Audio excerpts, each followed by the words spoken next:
सबैभन्दा पहिला तपाईँहरू विवाद भइसके पछाडि अदालतमा जानुहुन्छ, मुद्दा दर्ता हुन्छ। कसरी हुन्छ त्यसको प्रक्रिया कसरी अगाडि बढ्छ भन्ने कुरामा म भनाइदिएको छु। मेन विवाद भनेको पहिला कसले भनौँ, मेन विवाद भनेको विवाद समाधानको एउटा प्रक्रिया हो। यसो के हुन्छ भने नि मेन विवाद भनेको अब एकदमै त्यस्तो गम्भीर खालको अघि सरले पनि भनिसक्नु, गम्भीर खालको फौजदारी मुद्दामा मेन विवाद पर्दैन।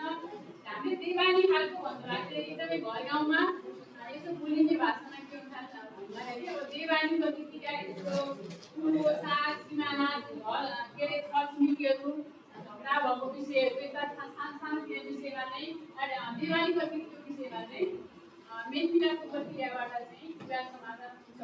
तर जब तपाईँहरू चाहिँ पहिला सबैभन्दा पहिला समाजमै केही कुरा छलफल गर्नुहुन्छ, छलफलबाट नठुनिए पछाडि जब अदालतमा गएर मुद्दाको रूपमा चाहिँ दर्ता हुन्छ, त्यहाँ पछाडि यो मेन विवादको प्रक्रिया अब मैले अघि भने त्यस्तो खालको देवानी प्रकृतिका विवादमा चाहिँ अदालतमा मुद्दा दर्ता भइसके पछाडि हाम्रो शिष्टाचारले दर्ता गर्नुहुन्छ। मुद्दा दर्ता भएपछि सुरुमा के हुन्छ उहाँले मेलमिलापमा पठाउने भनेर एउटा कानुनमै लेखेको छ सबै।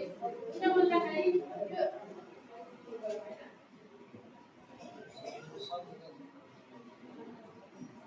म यहाँबाटै मेरो स्लाइड अनुसारै भन्छु है त। कहिले र कहाँ गर्न सकिन्छ भन्दाखेरि अदालतमा मुद्दा दर्ता भएपछि फैसला कार्यान्वयनसम्म अदालतमा मुद्दा दर्ता हुन्छ, न्यायाधीशले फैसला गर्छ, त्यहाँ पछाडि पनि कार्यान्वयनको चरणहरू हुन्छ। कार्यान्वयनको चरणसम्म पनि तपाईँले मेन विवाद गर्न सक्नुहुन्छ है।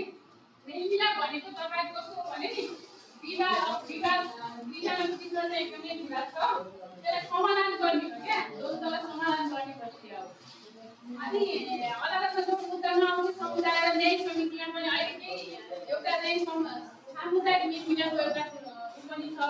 अनि अर्को चाहिँ एउटा न्याय समिति भन्ने छ। अहिले चाहिँ गाउँपालिका नगरपालिकाहरूमा न्याय समितिमा चाहिँ केही मुद्दा तपाईँहरूले चाहिँ केही मेन विवादबाट समाधान गर्नको लागि केही मुद्दा तोकेको छ, त्यो मेन विवादबाटै गर्नु छिटोनिकाभित्र रहेका मुद्दालाई मात्रै तपाईँले समाधान गर्नुहुन्छ, बाँकी मुद्दालाई चाहिँ अदालतबाटै गरिन्छ होइन।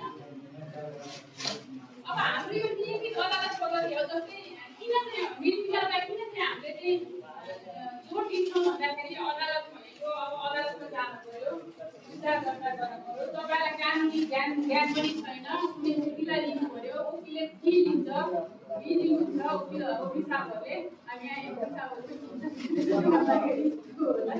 अनि त्यहाँबाट तपाईँलाई एकदमै धेरै लामो हुन्छ, झन्झट हुन्छ, त्यहाँ अदालतमा लामा प्रक्रिया हुन्छ। एउटा पक्षले मुद्दा दर्ता गरिसके पछाडि अर्को पक्षलाई चाहिँ हामीले के अरे तपाईँ यो खालको मुद्दा पऱ्यो भने सूचना पठाइदिन्छ, जो व्यक्ति आउँछ यो होइन भनेर भन्दा हामीले फर्माट बुझ्ने काम गर्छौँ अनि लास्टमा फैसला गर्ने कुरा हुन्छ।